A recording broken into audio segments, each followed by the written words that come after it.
Hello friends, આજે હું તમારી સાથે શેર કરીશ પેનકેકની રેસીપી. તો એના માટે અહીંયા એક બાઉલ લઈ લીધો છે, તેની અંદર 1 કપ દૂધ એડ કરી દીધું છે અને તેની અંદર 1 થી 2 ચમચી જેટલું વિનેગર એડ કરીને તેને સાઈડ પર મૂકી દેવાનું છે. ત્યાર પછી બીજા બાઉલની અંદર છલની મૂકી દેવાની છે અને તેની અંદર 1 કપ જેટલો મેદો લઈ લેવાનો છે અને એને બરાબર છાની લેવાનો છે, જેથી એની અંદર કોઈપણ જાતના લમ્સ હોય તો એ નીકળી જાય. ત્યાર પછી એની અંદર અડધી વાડકી જેટલું ખાંડનું બૂરું જે આવે છે એ લીધું છે. ખાંડને મેં દળી દીધી હતી અને તે લઈ લીધું છે. ત્યાર પછી તેની અંદર 1 ચમચી જેટલો બેકિંગ પાવડર એડ કર્યો છે, અડધી ચમચી બેકિંગ સોડા એડ કર્યો છે અને અડધી વાટકી જેટલું બટર એડ કરી દીધું છે. અને આપણે જે દૂધ અને વિનેગરનું મિશ્રણ કર્યું હતું તે હવે મઠ્ઠો બની ગયો છે, તો તેને એડ કરી દેવાનો છે અને બધું જ બરાબર મિક્સ કરી દેવાનું છે.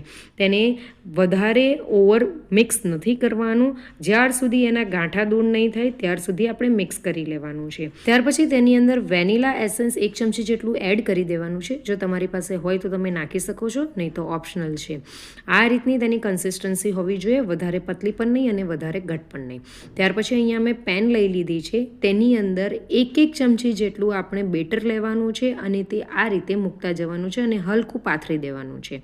અને ઉપરનું લેયર જ્યાર સુધી ડ્રાય નહીં થાય ત્યાર સુધી આપણે તેને ટચ નથી કરવાનું, તેને પલટાવવાની ઉતાવળ નથી કરવાની. ત્યાર પછી આ રીતે પલટાવી દેવાનું છે. તમે કલર જોઈ શકો છો, આ રીતનો કલર આવી જાય એટલે પેનકેકને આપણે લઈ લેવાનું છે.